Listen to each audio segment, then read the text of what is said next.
क्यों लगता है भय? क्यों कांप रहे हो? क्यों गंदी हंसी हंस रहे हो? ये हाथ क्यों कँपा रहे हैं? कोई गलती कर दी है? तुम दुनिया के सबसे बड़े अपराधी हो क्या? नहीं मैं कमज़ोर हूँ, नहीं नहीं पता नहीं क्या क्या क्या कमज़ोर लगा रखा है ये। अरे स्वार्थी हो तुम, तुम्हें लगाव है बहुत जीवन से, और इसी के चलते तुमने अभी तक जिंदगी का एक दिन नहीं जिया। जीना क्या है तुम जानते भी नहीं। निर्भयता ही जीवन है, भय ना होना ही जीवन है, उन्नति है। इसका आमंत्रण बंद कर दो, ज़्यादा मत सोचो। जब 40 साल का व्यक्ति समझ कर बात नहीं कर रहा कि एक बच्चे से मुझे किस प्रकार से बात करनी चाहिए, फिर तुम क्यों इतना दिमाग लगा रहे हो? सब अच्छा हो इसकी जिम्मेदारी केवल तुम्हारी है क्या? एक बार समझा दो अच्छे से, दोबारा वो कभी बदतमीजी से बात नहीं करेगा, हमेशा बेटा कहकर संवाद करेगा। अगर सज्जनता घिन महसूस कराने लगे, अगर सज्जनता की आड़ में कमजोरी पनपने लगे तो धिक्कार है जीवन। मृत्यु से भी भयावह होता है जीवन तथाकथित शरीफ लोगों का। ऐसे लोग बड़े घिनौने लगते हैं। ये हमसे बड़ा है, इसका सम्मान करना चाहिए, चाहे गाली क्यों ना दे दे, चाहे थूक क्यों ना दे, पर कभी नजरें ऊपर मत उठाना। अपना कोई आत्मसम्मान बचता ही नहीं है इन लोगों में। 80 साल की हो गई, मैं आज तक अपनी सास को जवाब नहीं दिया पलट कर। मैंने थप्पड़ तक मार लिया उन्होंने, पर कभी निगाहें ऊपर उठाकर नहीं देखा। हाँ तो दुर्गंध उठती है ना तुम्हारे जीवन से, कोई शौहरत तो नहीं झलकता। ये सिखा क्या रहे तुम बच्चों को अपने को? आजकल शास इतना क्यों बदल गई है? क्यों इतना अच्छा समय आ गया है?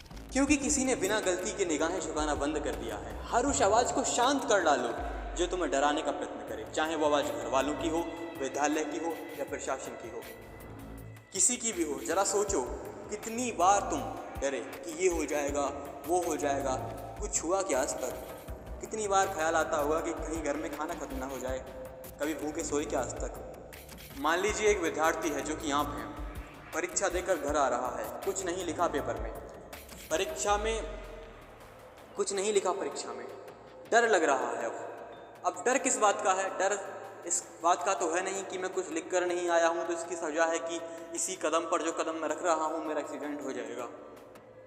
डर सोच का है जो सिर्फ सोची जा सकती है। ना तो वर्तमान से इसका कोई संबंध है और ना ही भविष्य से। अगर सोचना आपके लिए ज़्यादा आवश्यक है तो सोच आपके हाथ में है। आप क्यों सोचते हैं कि मैं फेल हो जाऊंगा? सोचिए कि मैं टॉप कर जाऊंगा। आपकी सोच मजबूत होनी चाहिए। ये बेहद आसान है क्योंकि आप सोचें, क्योंकि आप अच्छा सोचें या बुरा, कुछ भी नहीं होने वाला। लेकिन सोचना आपकी मजबूरी है तो आप अच्छा सोचें। आप सोच रहे होंगे कि निश्चित है कि मैं फेल हो जाऊंगा। फेल हो जाने पर भी कोई काम नहीं है, बस सोचना ही तो है। अब आप सोचिए कि मैं अच्छा है कि मैं फेल हो गया, गलती से भी पास हो जाता तो टॉप करने का सपना अधूरा रह जाता। अच्छा है कुछ बेकार व्यक्ति के साथ नहीं रहेंगे, मैं ज़्यादा अच्छा प्रदर्शन कर सकता हूँ। देखिए वास्तव में भय का कोई अस्तित्व नहीं है। यह एक झूठी भावना है जो बचपन से आपके दिमाग में भर दी गई है।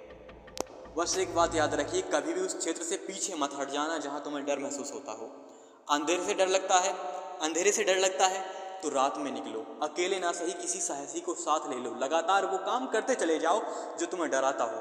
आप पाओगे कहीं कोई डर नाम की चीज़ ही नहीं है, बस आनंद है, जीत है, प्रसन्नता है। कभी उस आवाज़ को शांति से मत स्वीकार करना जो तुम्हें कपकपा देती हो।